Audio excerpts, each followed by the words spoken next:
Last day जब वो evict हो रहे थे, जब वो निकल रहे थे, एक्चुअली उनके पॉलिटिकल कमिटमेंट्स थे। मेरा इतना उनके साथ उठना बैठना बातचीत नहीं थी, तो मैं उनको इमीडिएटली मैं उनको इतना नहीं जान पाई शो के दौरान। That day he really truly prove he was a power star. So मुझे बहुत मज़ा आया उनसे मिलकर, उनके गाने सुनकर। उनका एक अलग ही एक स्टाइल है डांस का। उनको मेरी अंग्रेजी से बड़ी प्रॉब्लम थी पूरे शो के दौरान। पवन जी को मैंने वही बोला, मैंने कहा पवन जी आपसे जब भी मैं मिलूंगी हिंदी में बात करूंगी। मैं तो अभी भी बोलती हूँ कि Arjun is a clear winner. आपका फर्स्ट रिएक्शन क्या था जब आपको ऑफर हुआ? मैंने कभी कैप्टिव रियलिटी नहीं किया था और मैं बहुत इंटरेस्टेड थी हमेशा से इस फॉर्मेट में, लेकिन क्योंकि मुझे कोई लंबा कमिटमेंट नहीं करना था। इसके एक दूसरा फॉर्मेट भी है इनका, सेमी प्रोड्यूसर्स का, और वो लोग हर साल मेरे पास आते हैं उस फॉर्मेट का एक हिस्सा बनने के लिए।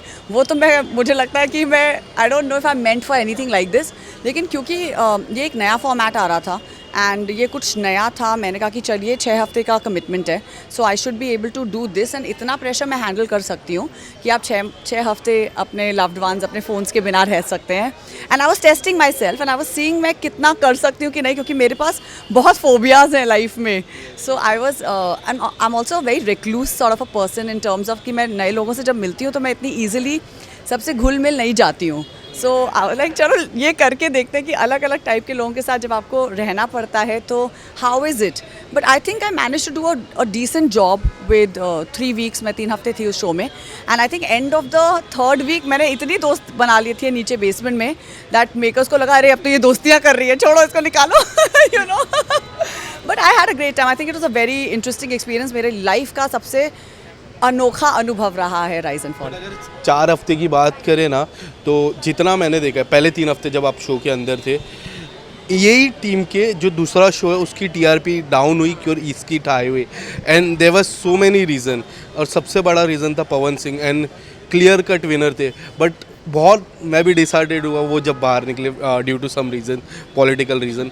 आपको जब उनके साथ वक्त बिताया कैसा था वो? How is the Pawan Singh as a person? I don't know if you know, like मेरा और पवन जी का काफ़ी मतलब हुआ था स्टेज पर। एंड लास्ट डे जब वो एविक्ट हो रहे थे, जब वो निकल रहे थे, एक्चुअली उनके पॉलिटिकल कमिटमेंट्स थे बिकॉज ऑफ विच वो निकल रहे थे, लेकिन मेरी एक्चुअली उनके साथ कभी बातचीत हुई नहीं थी शो के दौरान। तो मुझे पता नहीं था कि वो हाँ वो मतलब शो में कब तक हैं, कितने दिनों का कमिटमेंट है उनका। मुझे लगता है he was close to many other contestants. मेरा इतना उनके साथ उठना बैठना बातचीत नहीं थी, तो मैं उनको इमीडिएटली मैं उनको इतना नहीं जान पाई शो के दौरान। लेकिन जब स्टेज पे हमारा वो बहुत बड़ा बवाल हुआ और उसके बाद I think what was really nice is he immediately turn that around and उन्होंने आके मुझे सॉरी बोला एंड मैंने उनको सॉरी बोला and we close the chapter there. तो मुझे एक चीज़ तो उनके बारे में समझ आई कि जो इंसान इतना बड़ा करियर जीता है उसको कैसे अपने आप को प्रोजेक्ट करना होता है सबके सामने, आपको कैसी डिसीशंस लेने पड़ते हैं as such a big power star.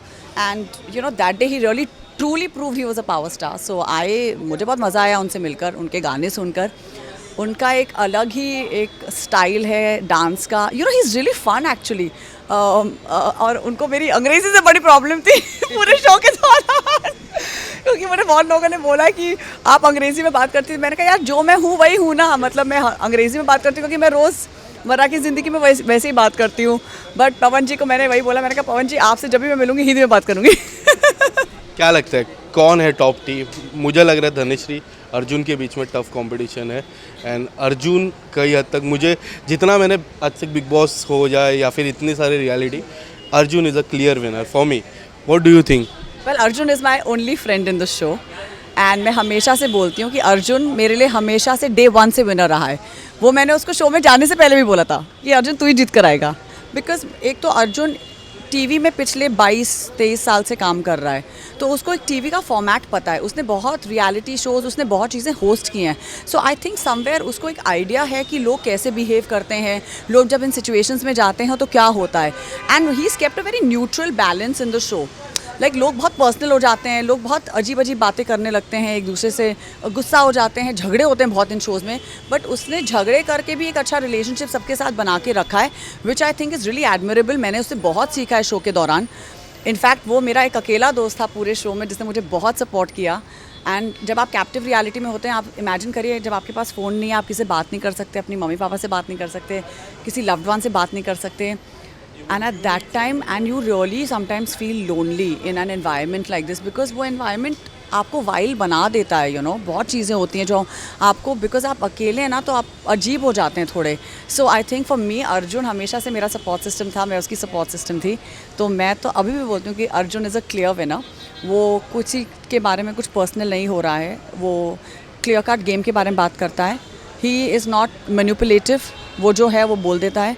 And he knows how to balance a situation, which I think is what is required for a game like this. And that's a clear quality of a ruler. So he's really the true ruler. Thank you so much and all the best on your coming projects. Thank you. Sports में ही मिलेंगे, बहुत सारा sports करना है अभी. And I love being a part of sports. मैं बहुत स्पोर्ट्स खुद ही खेलती हूँ. So I am a patron of every sport that's celebrated in India. Thank you.